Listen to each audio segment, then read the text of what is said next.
नमस्कार. स्वामी कृपा चॅनलमध्ये आपले सर्वांचे मनापासून स्वागत आहे. आज आपण पाहणार आहोत एक खूपच गोड आणि मनाला स्पर्श करणारा क्षण, जिथे एका छोट्याशा बाळावर श्री स्वामी समर्थांची कृपा कशी असते हे आपण अनुभवणार आहोत. हा व्हिडिओ शेवटपर्यंत नक्की पहा. एक छोटंसं बाळ, खूपच निरागस आणि गोड. ते आपल्या छोट्याशा जगात आनंदाने रमलेलं होतं. पण त्याच्या आयुष्यात काही गोष्टी सोप्या नव्हत्या. त्याचं कुटुंब थोडं संघर्ष करत होतं. पण एक गोष्ट कधीच बदलली नाही, ती म्हणजे श्री स्वामी समर्थांवरील श्रद्धा.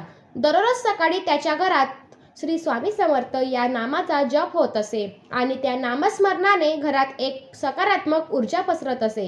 एक दिवस ते छोटंसं बाळ हसत हसत कॅमेराकडे पाहतं आणि त्या क्षणी असं वाटतं जणू काही स्वामी स्वतः त्याला आशीर्वाद देत आहेत. त्याच्या त्या छोट्याशा स्माईलमध्ये एक वेगळंच दिव्य तेज दिसत होतं. त्या छोट्या बाळासारखंच आपल्या सगळ्यांच्या आयुष्यात काही ना काही अडचणी असतात. पण जर आपल्या मनात श्रद्धा असेल तर स्वामी नेहमी आपल्या सोबतच असतात. लक्षात ठेवा, श्रद्धा आणि सबुरी असेल तर काहीही अशक्य नाही. स्वामी कधीही त्यांच्या भक्तांना एकटे सोडत नाहीत. जर तुम्हाला हा व्हिडिओ आवडला असेल तर लाईक करा. तुमचा अभिप्राय कमेंटमध्ये नक्की सांगा आणि अशाच क्यूट आणि डिवोशनल व्हिडिओसाठी स्वामी कृपा चॅनलला सबस्क्राईब करा. श्री स्वामी समर्थ.